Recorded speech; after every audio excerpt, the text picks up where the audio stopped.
Diversas celebridades seguem vivas nas redes sociais, inclusive respondendo aos fãs mesmo depois de mortas. É o caso do cantor Reginaldo Rossi, que apesar de não ter se conectado em vida, ganhou perfis de homenagem depois de morto.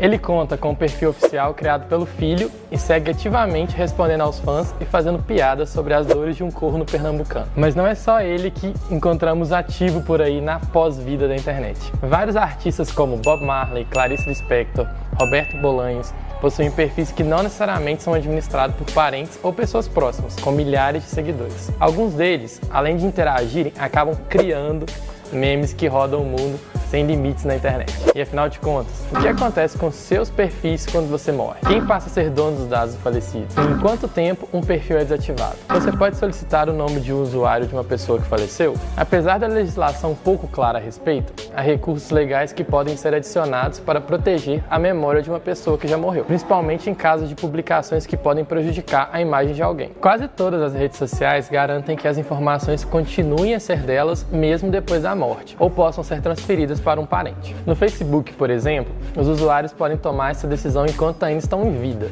ao escolher um contato herdeiro para gerenciar a conta caso alguma coisa aconteça. Calma que o Maris coçou.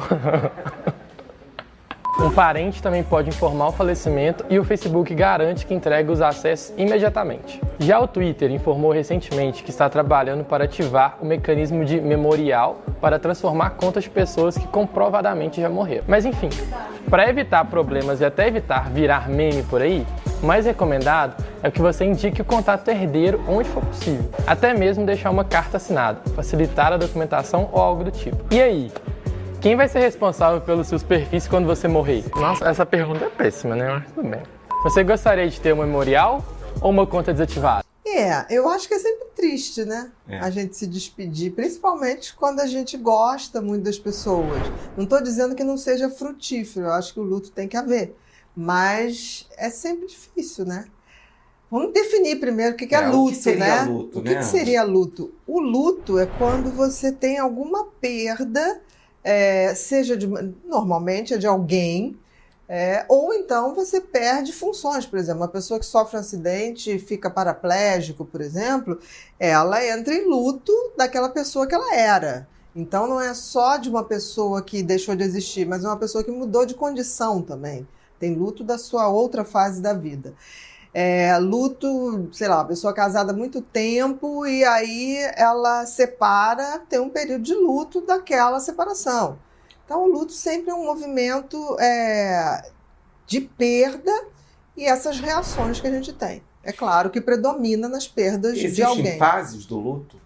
A gente pode dividir o luto em 3 fases, né? Uma é a negação.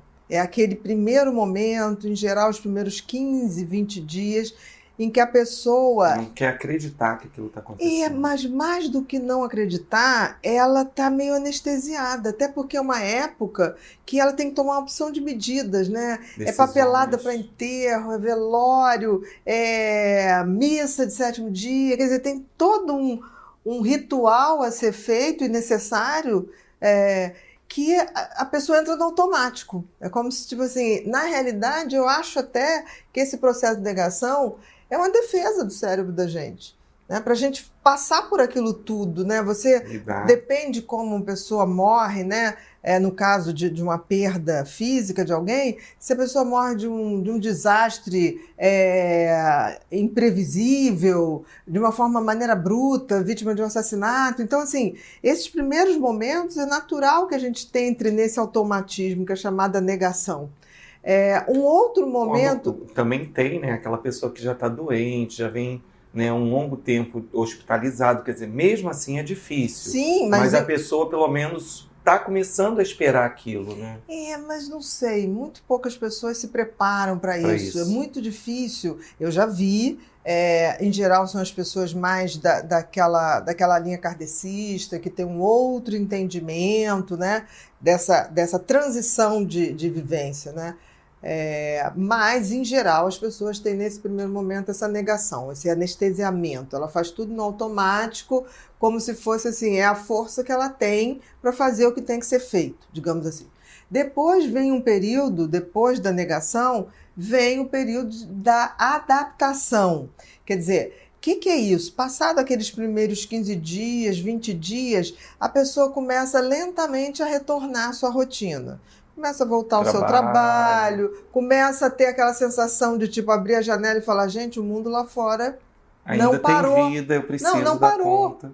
Não parou. Tudo está funcionando. Eu acho que é aquela hora que a gente percebe que a nossa existência individual não é tão significativa. Existe um movimento no universo, no planeta, que ele se faz independente da gente. Então é aquela hora que a gente vai voltando às nossas atividades. Ainda tem um choro ou outro? Tem, mas a gente vai, tipo assim, a gente é tomado pelaquela consciência de é preciso seguir em frente, né? Nessa hora do é preciso seguir em frente, é natural que eu sinta, algumas pessoas sintam mais, outras menos. Algumas pessoas começam nesse período a ter muita sensação de tipo assim, como é que eu vou viver sem, como é que vai ser minha vida daqui para frente, mas vai tocando. E tem a terceira fase, que é a aceitação. É aquela hora que eu falo, tipo assim, vai ser difícil, mas eu preciso enfrentar e eu vou dar conta. Eu vou ter que administrar coisas que eu nunca fiz, exatamente, mas eu tenho que fazer. Mas eu tenho que fazer, vou dar conta, eu peço ajuda, eu me informo, eu começo a tomar pé da situação e em nenhum momento eu questiono se eu vou ter capacidade de fazer. Eu tenho inseguranças, mas eu vou fazer o que tem que ser feito. Agora, quando nesse momento de aceitação a pessoa começa a ter muita insegurança e ter o pensamento, eu não saberei viver sem aquela pessoa, não é tipo assim, um luto normal, nessa fase a pessoa fala assim, eu vou viver, não vai ser tão bom como era, mas eu vou viver. A gente enfrenta vários lutos pela vida, ou várias situações de luto. Por exemplo, você tem um emprego, gosta do lugar que você trabalha, ganha o suficiente para sustentar a sua família. E aí, de repente, você é demitida ou demitido desse emprego. E você passa a viver um momento de grande tristeza, insegurança. Isso é um luto também. Você presta um concurso no qual você deposita muitas esperanças. Você é reprovado, você vive uma situação de luto. O luto está ligado ao nosso dia a dia. Nós enfrentamos esse sentimento muitas vezes. Às vezes é um pequeno luto, você aplicou um dinheiro que deu errado, e às vezes é um grande luto, você perdeu uma pessoa muito próxima de você, um pai, a mãe, uma avó, um avô. O luto faz parte da nossa vida. Nas fases mais difíceis, eles fazem a gente sofrer muito mais. Mas ele faz parte do nosso cotidiano. Não é como você dizer, não, eu não vou ter luto na minha vida. Como assim? Você não tem esse controle? De jeito nenhum. O que está errado até é não querer viver o luto.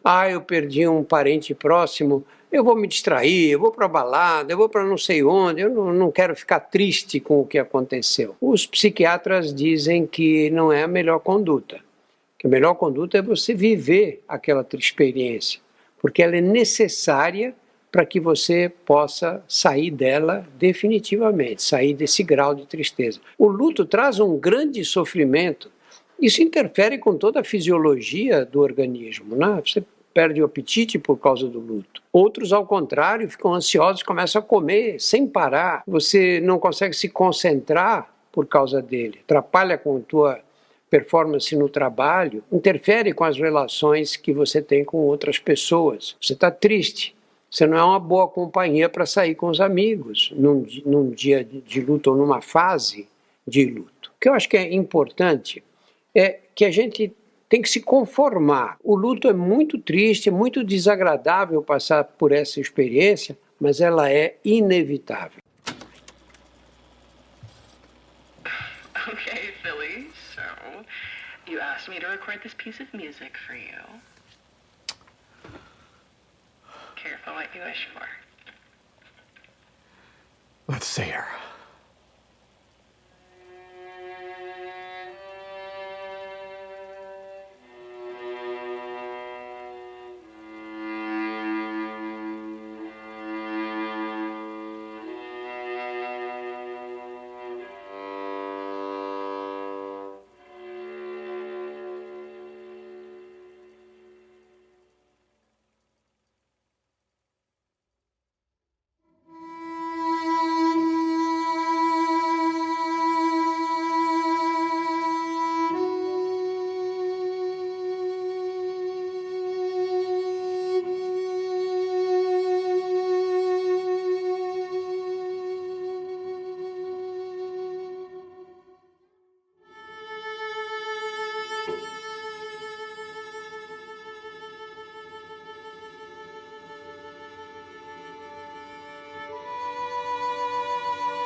que a morte assusta, que é bicho papão no escuro. Mas Epicuro acalma a alma, não tema o que não tem futuro. Se tô viva ela tá longe, se ela vem eu já nem tô, então pra que tanto pavor? No fim das contas é só a vida que nos pega de surpresa. Corre tanto, esquece o agora e compra eterna beleza. Mas Balma sussurra, isso escorre da mão. Nada dura pra sempre, nem mesmo a ilusão. E eu sigo leve, sigo são. A doutora Kubler-Ross chegou com um mapa pro coração. Primeiro nega, depois se irrita, negocia, chora, então aceita que a vida é isso, chega, brilha e vai embora. Mas olha quanta coisa mora nessa hora. No fim das contas é só a vida que nos pega de surpresa. Corre tanto, esquece agora e compra eterna beleza. Mas Balma sussurra, isso escorre da mão. Nada dura pra sempre, nem mesmo a ilusão. Eu sigo leve, sigo são. No fim das contas é só a vida que nos pega de surpresa. Corre tanto, esquece o agora e compra eterna beleza. Mas Balma sussurra, isso escorre da mão. Nada dura pra sempre, nem mesmo a ilusão. Eu sigo leve, sigo são. A morte não é vilã, essa parte do caminho. Não precisa ter pavor, mas também não vá sozinho. Chora junto, ri depois, fala com quem tá contigo. No fim das contas o que conta é o abrigo. Epicuro, Balma, Elizabeth me ensinaram sem sermão que morrer não é tragédia, se viver for de coração.